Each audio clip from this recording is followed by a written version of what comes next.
Okay, here's another equivalent forms of exponential expressions. Actually, this is a slightly different skill.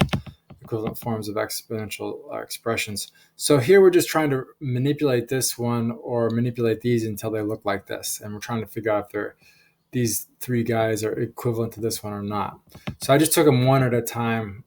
This is the original expression set equal to the first of these. And really, I would like to put a question mark above the equal sign because I'm not sure if it's equal or not. But I can't do that on my typesetting, in Google Docs here. So I'm just working down, careful not to move things from one side to another, right?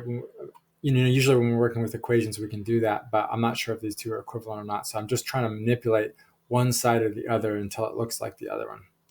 For me, this one was easier just to manipulate the left side. And so what I did was, I know 16 to the t minus 0.025 can be broken into 16t times 16 times negative 0.25.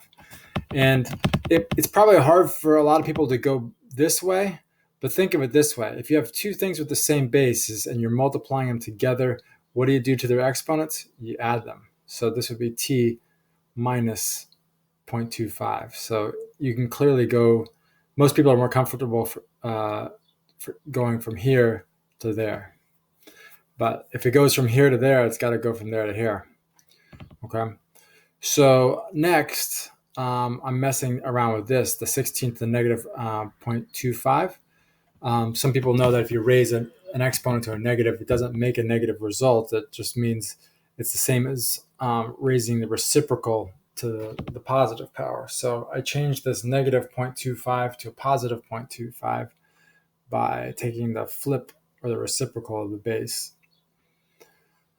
From there, I just use the rule that says if I raise a fraction to an exponent, then I can raise both top and bottom to that exponent.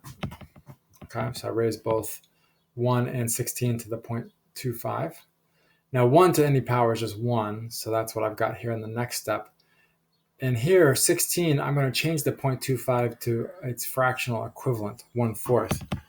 The reason that I do that is that fractional exponents are really equivalent to roots. Okay, so this is really the fourth root of 16, which I've written right here. Okay, now the fourth root of 16 is just 2, so the 1 stays the same, and the fourth root of 16 just becomes 2. And then 16 times the 1/2 is equal to 16t over 2. Okay. So yeah, that's a lot going on there, right? A lot of exponent rules are involved in the manipulation of these expressions, but this is definitely equivalent to the first one of these guys. Okay, now I have to check this one to see if it's equivalent or not.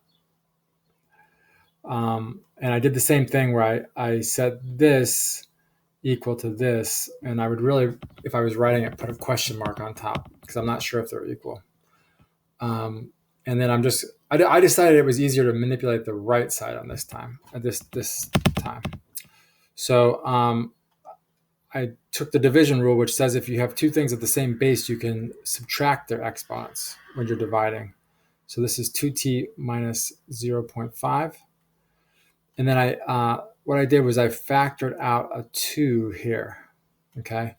The reason I knew I wanted to do that, I know 4 squared is 16, which is going to be nice and make the base is the same so we can compare these guys.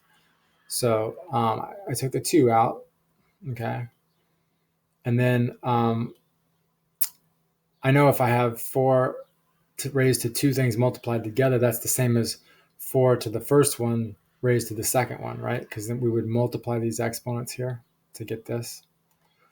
So this is 4 squared, which is 16 to this power, t minus 0.025, which is the same as what the other side is. So this is also equivalent.